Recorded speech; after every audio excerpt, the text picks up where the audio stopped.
Today's guest recently sent me a copy of a story he'd written about the 2017 Transpac. It's a sailing race, Trans-Pacific sailing race. He sailed in his brother's 50-foot boat and 8 other middle-aged men. The race from California to Hawaii is harrowing and thrilling, to say the least. He truly captured the essence of the adventure, the drama, the despair.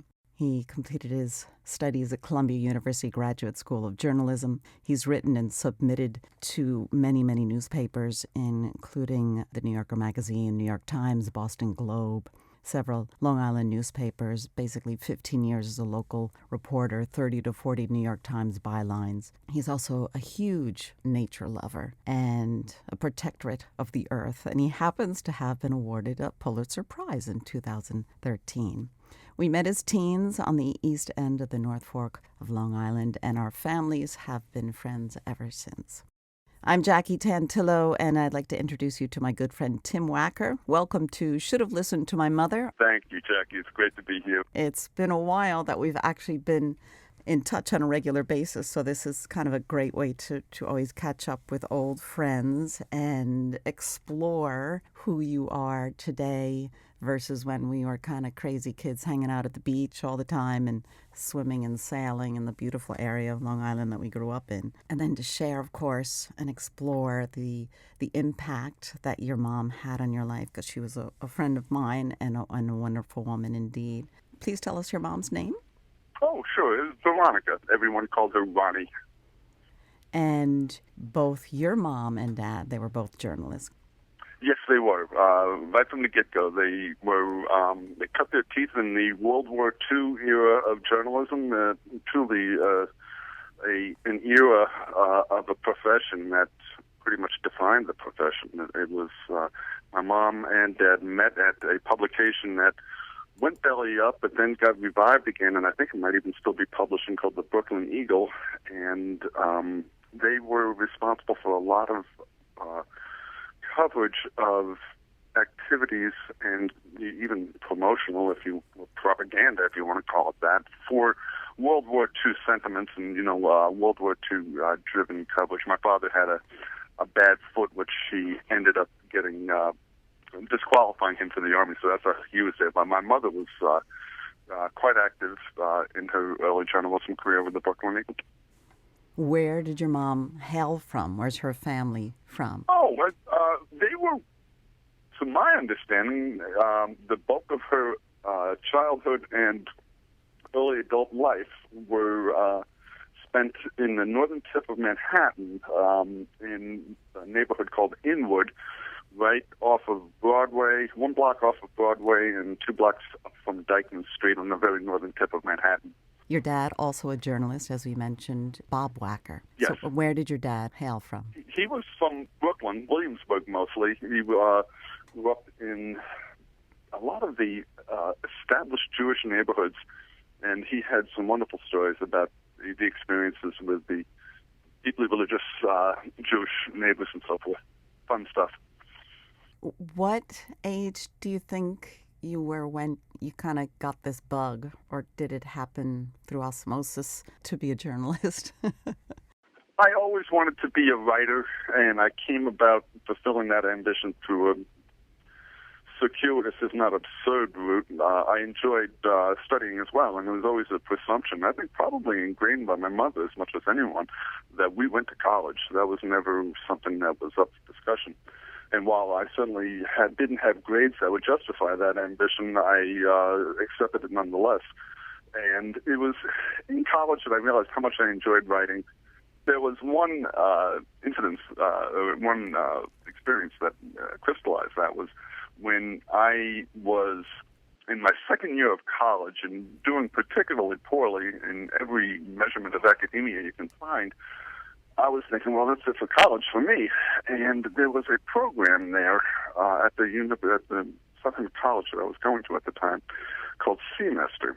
And it was basically, you jumped on a boat and you went down to the Caribbean for 2 months and hung out and, theoretically studied and got a suntan. And my mother insisted that I do this. And I was like, I just bombed out of my first 2 years of college, and now you want me to go on a boat and go cruising around the Caribbean? It made absolutely no sense. But it really was a life lesson. Your gap year. Everyone does a gap year now. So your mom was very smart. She was way ahead of the curve. Everyone needs something. Well, back to my getting the writing bug, she had insisted that I keep a journal of some sort when I went down there. And that's when I really first experienced, expressing myself through the written word. And that stuck with me. I enjoyed that. You've done a lot of interesting things, let alone the sailing. Now you've also, you told me recently that you've hiked the Appalachian Trail from Georgia to Maine. Yes, that's my wife. She had always wanted to hike the Appalachian Trail. I was still working at the last newspaper that I was at, the one where I earned a very small corner with the Pulitzer Prize. I must say that it was a team effort, and I was fortunate to be on the team. Nonetheless, she was dying to hike the Appalachian Trail, and while I was working at the paper, she undertook a 700-mile trip, which actually I think she hoped would be longer, but she got knocked off because of an knee injury. But nonetheless, that was where she introduced me to the wonders of hiking. And while professionally, I had to focus on work more than she did because she was per diem as a lab technician. Nonetheless, as she needed people to go hiking with her and could not get sufficient recruits, she got me more and more involved. And yeah, I've done about 1,000 miles of the Appalachian Trail, and it's an experience that is wonderful, having grown up sailing on the water and being a beach bum in many respects. As I'm sure you well know, the allure of the trail is something that I think everybody should experience. It's a single-minded purpose that it just, flushes out karmic congestion, as I like to say. So yes, the Appalachian Trail was and still is a passion of mine. Thanks to Laura, my wife. In 2002, you contributed to a story while you were at the Eagle Tribune, which covers Massachusetts and part of southern New Hampshire. Yes. A piece called Tragedy on Ice. How did you get involved with the two other reporters that were writing that story? That's a great question, and my editor always used to joke that I was her Pulitzer Prize-winning tryout. I literally showed up the night before to try out for the Eagle Tribune because I had gone in and out of journalism, and my last gig was on Long Island, so Laura and I had moved to the Merrimack Valley of Massachusetts in the northeast corner, and I was trying out for the Eagle Tribune to see if they would take me on as a daily newspaper reporter. And the night before the first day of my tryout, this story flashed on the TV about 4 kids who had just drowned in the Merrimack River right in the heart of the Eagle Tribune coverage area. And I saw that story, and I said, this is going to be an interesting tryout. And sure enough, when I got there the next morning, the place was a beehive, and a beehive of activity, I should say. And my editor looked at me and just suddenly said, go with her, and start conducting interviews and gathering content. I guess that's what they call it now. It's content. Back then it was news. I found myself in the living room of this desperately poor Hispanic family in the heart of downtown Lawrence with a translator trying to make sense of the tragedy that had just unfolded in their lives. And if it wasn't such a tragedy, it would have been hilarious because these people were, suffering through something that no family should have to suffer through. And here I was, through a translator, trying to get the pulse of how the disaster and how it was unfolding in their lives. So it was a weird situation, to say the least. But yeah, I was the Pulitzer Prize-winning tryout. Just so our listeners know, explain a little bit about the story. What happened? Oh, happily. What made it the story was the fact that the 4 kids were at a Boys and Girls Club of Lawrence. And Lawrence is a very poor, almost entirely Hispanic, but formerly blue-collar mill town in the Merrimack River, Massachusetts, Merrimack River region, I should say. And The Merrimack River was frozen, but the Merrimack River is a very fast-moving body of water, and when it freezes, you don't walk out on it because you never know where the currents are going to be sufficiently strong to undermine the ice, and they walked out. So apparently one kid fell through and immediately got swept under, and then another kid ran out to try to help him. He fell through, and another kid ran out and tried to help him. He fell through, and it was this, continuing effort in the futile heroics of the kids involved. And I should say that my editor was brilliant. She knew when she had a hot story, and she just went after it, with methodical yet, adamant enthusiasm. And that's how that story, which would otherwise be kind of bland, turned into a Pulitzer Prize-winning story. The coverage was absolutely, comprehensive. And I had the honor, beyond just being thrust into a living room with a translator, I took it upon myself to go to the riverbank where the kids had fallen in. And there was a little shrine set up, and I spoke to some people. So I did have a separate story that was included. I believe it was included in the package that was sent over for the Pulitzer Prize. But if anything, that grasped the heart of the story. It was not my story that I wrote, but the heart of the story in general. It was a tragedy where kids, trying to save each other, ended up losing their lives, and it was extraordinarily well covered by my editor, Gretchen Putnam, if I can get a plug for Gretchen in there. As a reporter, do you ever go back and visit families of the tragedy and follow up? With the families involved in the tragedies? Well, fortunately, the bulk of my reporting was environmental, not in that particular piece, but I was hired as an environmental reporter for the Eagle Tribune, which I greatly enjoyed, and still it's a passion I possess. But no, I can't say I have gone back. I never enjoyed that aspect. As a matter of fact, I loathe that aspect of, inviting myself into someone's living room who has just experienced a tragedy. It's hard, very hard. It's probably one of the most difficult things you can do, at least in my limited experience. But at the same time, I knew I was there, and I'll be damned if I was going to make a half-hearted effort. And so you also realize that when you're talking to these people, if they're willing to talk to you at all, that, this is going to be a reflection in the public light of their tragedy. And it's a huge responsibility, and you cannot go into it half-heartedly. You're there, and you're going to do the very best job you possibly can, because if you don't, you're just doing a disservice to the people who are already suffering through a tragedy. In addition to writing for the newspaper, you also have a blog that you write. NBN Communications is my company, and it's just a one-man show. I've been very fortunate in that I have been doing the overwhelming majority of my work for my brother Chris's company, Laserbeach, which is a software company. And that was a public relations responsibility, which I'm still fulfilling, but I hope to segue back into a project of mine that actually gave NBN its name. It started out as nothing but news, and then it morphed into News by Nature.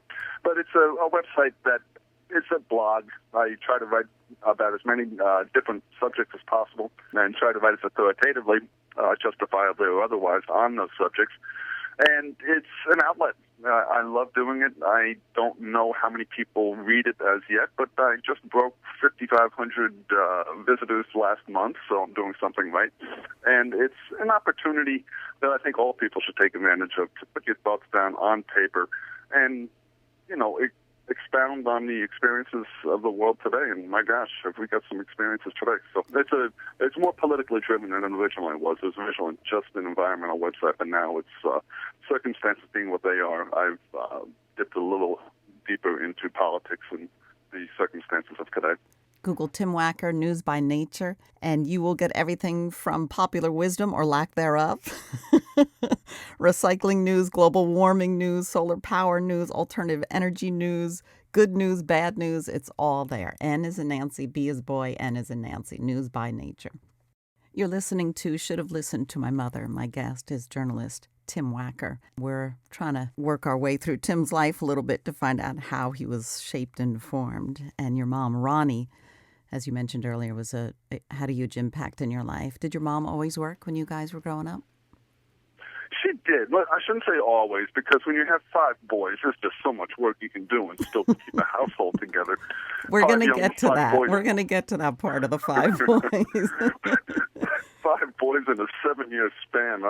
Anyway, yes, and to the point about the dealing with tragedy, my father told me, and I didn't really fully appreciate this, that my mother was a specialist, just the same. I think they called her sobbing Sally, or some term that was applied, back in the 40s and 50s of journalism, 1940s and 50s age of journalism, that she was a specialist in helping grieving people, or interviewing grieving people, and I could see that she had a real touch that enabled her to,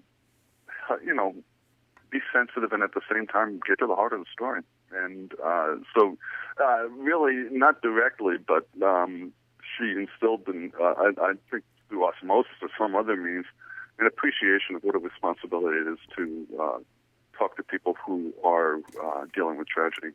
And that was something that she apparently was a specialist in, although I never really discussed it with her in any way. My father told me that.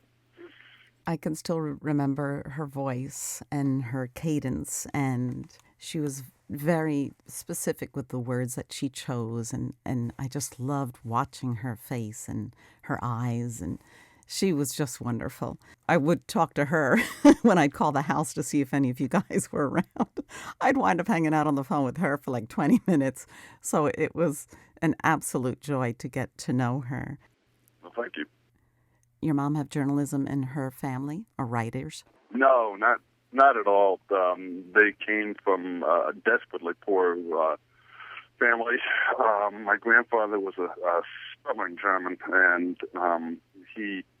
that stubbornness ended up, I think, making life more difficult for my mom and her 2 brothers than it necessarily needed to be. Just never accept any kind of assistance or help, always had to do things his own way. And so she was raised, I don't know how she ended up getting interested in journalism or how she found herself there. I wish she was a city college, I know that, a city college in Manhattan, and the road that took her to the Brooklyn Eagle was anyone's guess. I wish I had asked her those questions when I was younger. Maybe she just needed to express herself. If she had that rigidity in the home, maybe she needed an outlet, right? And she just started to write. That could well have been it. It's interesting, and it's an interesting aspect of my mom. She never talked about herself very much at all. I think, which is standard fare for people of that era. They were much more focused on doing their job, and it was a reflection of growing up in a depression. She was a child with a depression. Can you give me a couple of words that describe her? One of the things that made the greatest impression upon my mom, was just her unfailing generosity. If we were serving dinner and we had 5 hamburgers and 3 people showed up, they'd sit down and share our hamburgers. She was always, open door policy. Anybody come on in, the more the merrier. And it usually was the merrier. That's the amazing thing, and the lesson that I took from all of that is that, it's always better to share and, have more people involved than less. And so the generosity, her, really one of her strongest characteristics was she just didn't share her own suffering whatsoever. Whatever was going on in her life and whatever difficulty she was encountering, you never heard about it. It was always something that she kept to herself. And even when she had liver cancer, we had to pry out of her the facts that led my wife, Laura, to realize that my mom was very sick. And we immediately, drove down there and discovered just how sick. So, and again, that may be a reflection of the generation. It may, I think it's also a reflection of her. Generous to a fault, never burdened others with her difficulties, and really just determined to help situations and circumstances that she felt needed it, and that was a big part of her environmental activism. And that and coming out to the North Fork of Long Island, where it was just such a beautiful place, and she never, having lived the majority of her young life on the fifth floor of a five-story walk-up, she to suddenly find herself in a house with 170 feet of bayfront. It was a transition that she just never, as she said often, just never imagined growing up that she would be in a house such as that, and in circumstances such as that. So I think that the appreciation of nature might well have evolved to a large extent in that and from that house and the North Fork. But she was always, she did some crazy things when we were younger. When we were still in New Jersey, she felt so badly for people. I think it was Brazilians was the cause that had caught her eye. Here we were enjoying. My father did well in public relations and always managed to keep us in Cheerios and such. That she felt that, other people are suffering when we've got it so good. We've got to help other people who are suffering. And it was typical of my mom. Her intentions were more honorable than perhaps her execution. She went out and figured she would get a great big box of balloons to send down to these starving people in Brazil to help cheer up their holiday. And so she sent them a great big box of balloons, and she got a letter back saying, "Thank you very much for the balloons. Do you think next time you can send cash?" Or something to that effect. And oh my gosh. Yeah, you've got to. No. You better be editing this conversation a little more than because I'm kidding, kid. But my mom was a dear lady, and that was the sort of well-meaning.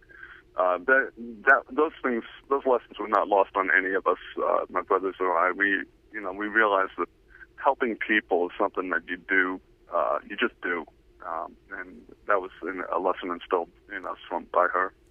There's 5 boys within 7 years. There's Jim, Chris, John, you, and Tom. That's correct. And I know of many capers that you guys did throughout your lives, but there's the trip that you guys, all of you jumped into a van and you drove to Alaska one summer. That was hilarious, and that, boy, you really got me going. That I discovered later on was my mom's brainchild, and it gets to the absolutely, some might say reckless, others might say adventurous nature that she embodied. My father had a wonderful job. I believe he was head of public relations, if not very senior, in the public relations department at Merck Sharp and Dome in New Jersey, and this is a big job. And he didn't like it very much, and I can't imagine anybody liking it very much. But nonetheless, I guess they found themselves in the summer of '68, kind of scratching their heads, saying, "Where do we go from here?" And somehow the idea came up, "Hey, let's jump in a car and drive to Alaska." 1968. And my mother was the one who pushed the idea, apparently. And, she was the one who said, "Yeah, let's do this." My father quit his job with a family of 6 dependent on him, and we jumped in the car and drove to Alaska with no guarantee of a job when he came back. I mean, it was you would think the mother would be the one staunchly adverse to this idea, and she was not. She was the one who was pushing it. What? And you slept in the van, or did you stop along the way? No, we had. You don't want to get me started on that trip because there are stories that come that they last forever. But to summarize it, we had 2 different tents, one for my mother and my father, and the other tent for those 5 boys.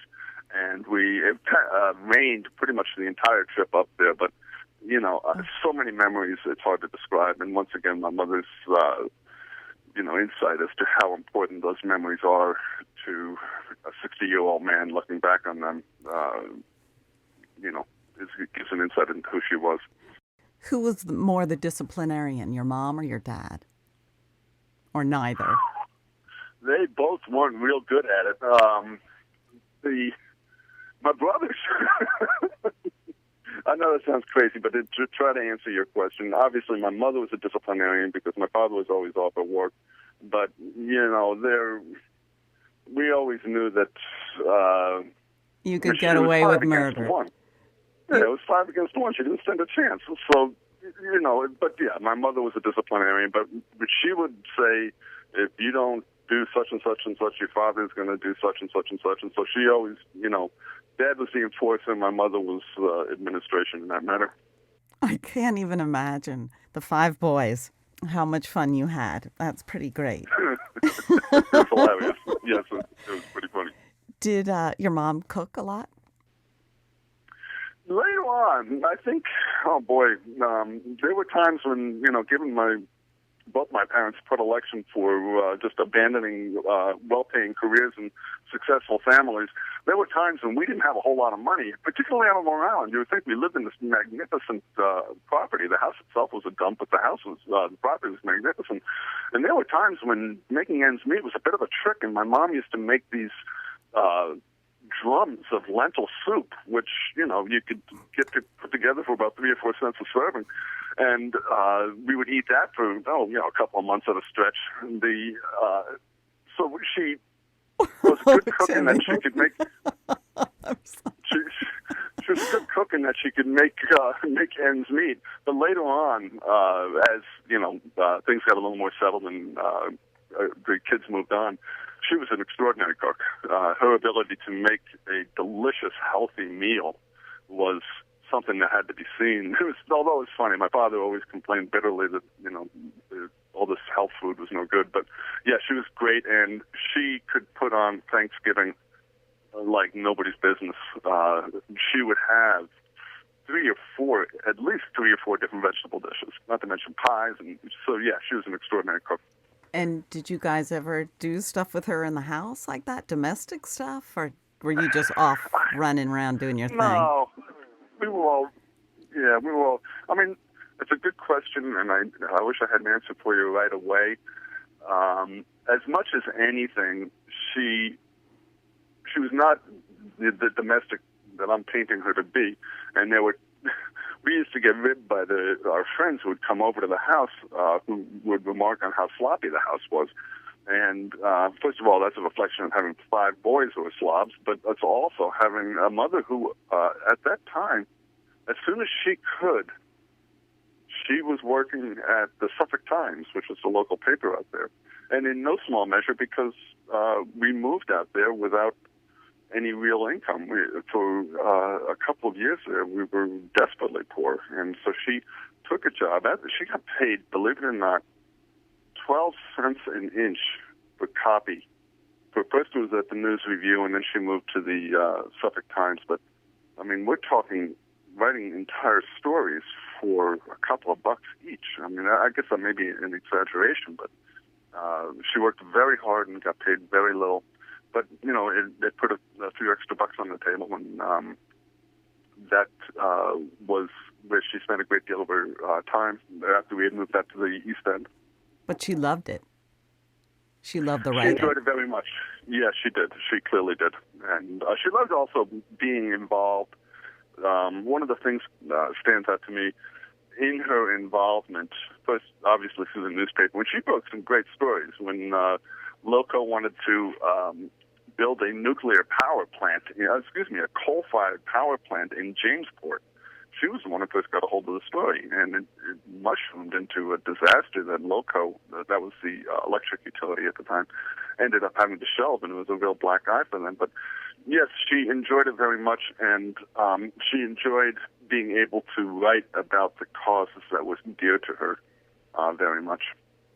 She was very involved in environmentalism and the local politics, right? She was passionate about those too. Yes. And I would say, in many respects, growing up and getting older and becoming a teenager and then a young man working out there and working in construction a lot, she was not making a lot of friends with, at least among my circles, with her environmental activism. She angered a lot of people, and because she was fighting for causes that were directly impacting the pocketbooks of developers and others with vested interests in building houses out there. It's still the same issue today. We're trying to protect the environment, especially out there, because it's so fragile. And you're going to piss people off that are trying to make the money. Yes. Yes, and there was one thing that she did in particular that I want to promote, for lack of a better word. She and Paul Stoutenberg immediately got on the bandwagon. We had been out there maybe a year and a half to 2 years, and there was a procedure whereby you would backfill wetlands and bulkhead the wetlands and build homes on it. And bingo, you had a beautiful waterfront home where there once was a marsh. And I don't know how Paul recruited her to this task, but he definitely recruited the right person, because my mother was handing us petitions. I was in 5th grade circulating a petition around in my classroom, gathering signatures to stop backfilling wetlands in South Old Town, and it worked. Early on, the town passed a law, and you can no longer backfill wetlands. And to really understand the impact of that, just go spend some time on the Jersey Shore, and you see how much marshland was backfilled. And on the North Fork, that was stopped, and it was a vital contribution or backstop to ensuring the health of the Peconic estuary out there. That project was one of the first things that she undertook. She was successful. There were many others after that, but that was a huge one. And that, among other things, made an impression upon me, and I'm sure my brothers as well, as to how important it is to protect the environment. Now, your mom was the 2005 Suffolk Times Person of the Year. Yes, one of the few interviews that I have sat for involved that, and it was posthumous, sadly, but it was in recognition of the Wetlands Ordinance that she managed to pass. She got 2-acre zoning passed in South Old Town. She got a master plan developed in South Old Town. She was instrumental, with my father, to getting the United Southhold ticket elected that year. I forgot what year that was, but she was very, very active and very, very effective. She was led the charge in protecting Robbins Island. I shouldn't say led the charge. There were a lot of folks involved in these things, but she was very much involved getting Robbins Island preserved, and then also Fort Courchards preserved, the Northwood Environmental Council, which I don't even know if it's an organization. I think it's been merged with the group for the East End, but that was really the first East End environmental organization looking out for the ecological concerns out there. And she was the first paid executive director, whatever the title was at the time, because she was putting in so much work, and the pay was a joke, but she said, look, if I'm going to be working this hard. So she lent a sense of seriousness to the environmental efforts out there. Bravo, Ronnie. Did your mom ever give you personal and or professional advice?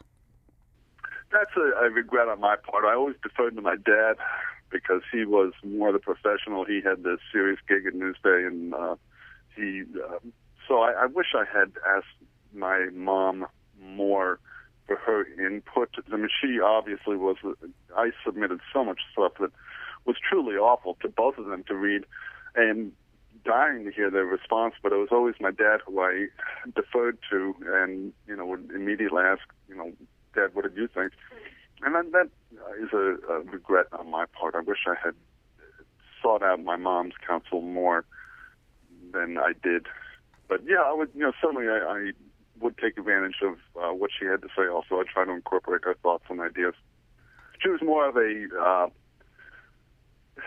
making an impression on how you live your life rather than specific guidance in pursuing your career.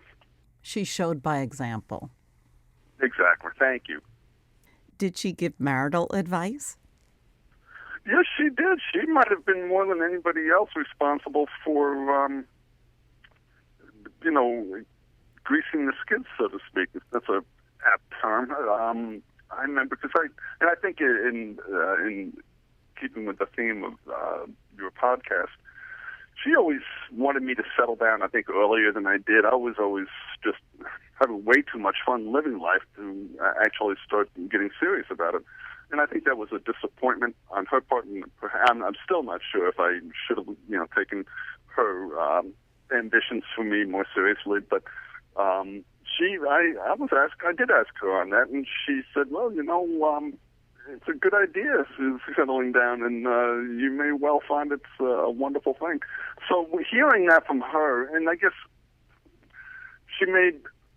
my father was good for career advice, but my mom was good for life advice. And when I heard that from her, I was like, damn, maybe I should start thinking about this marriage stuff. And her remarks to me were, and it also meant that she was signing off on Laura, but she thought Laura was a good person that should be married. So I actually didn't find out that your mom had passed until a couple of months after she had died.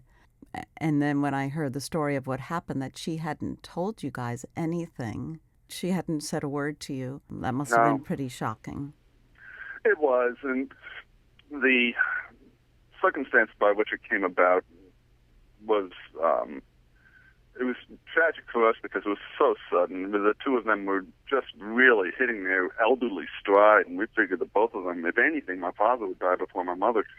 But long story short, I was talking to her on the phone, and she kept talking about this itch, and I thought when Laura and I were down there the week before, she had a yellowish tinge to her. So nonetheless, when I told Laura about this, and Laura was a lab technician who was aware of, a lot more medical facts than I certainly was, and she said, oh, your mom's dying. We got to get down there right away. And I think it's a penchant among wives, or at least certainly among many that I've encountered, that you tend to fly off the handle a little earlier than you need to. So I looked at Lauren and I said, no, she's dying. She's not dying. And she said, we got to go there right now. And we hopped in the car and drove down there and discovered that what someone had diagnosed as some sort of the skin itch or something turned out to be liver failure. And she had a great big tumor right in the middle of her liver.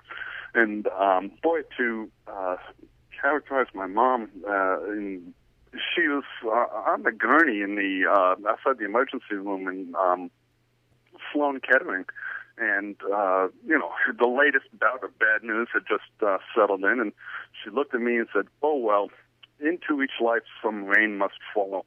And it just, it even hits me today that was how she responded to this just unrelenting stream of the worst news you can get. It was just pragmatic and, oh well.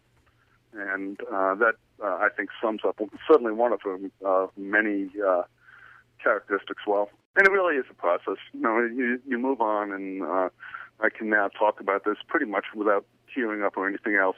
And just appreciative of the wonderful life that she led. And, I'm appreciative of this interview for having an opportunity to talk, at length about my mom. It's a great thing that you've got, Jackie. It's taken me years to come up with this whole idea, but I've saved. My mom used to write to me in college, and I saved all of those letters. I said, one day I'm going to do something with these letters because I don't know if I ever have children or a family. I don't know if I'm going to be able to instill this optimism and courage and passion as she did. And I'm going to start incorporating the letters into these podcasts to share all of that power of positive thinking, and Norman Vincent Peale, her passion for life. Tim Wacker, thank you so much. Keep writing, please, because you're really good at it. You got to keep us all instilled and alive and aware. Well, from your lips to God's ears, thank you very much. I greatly enjoyed it, Jackie. It's a wonderful project. I'm sure it's going to be excellent. I'm Jackie Tantillo, and this is Should Have Listened to My Mother.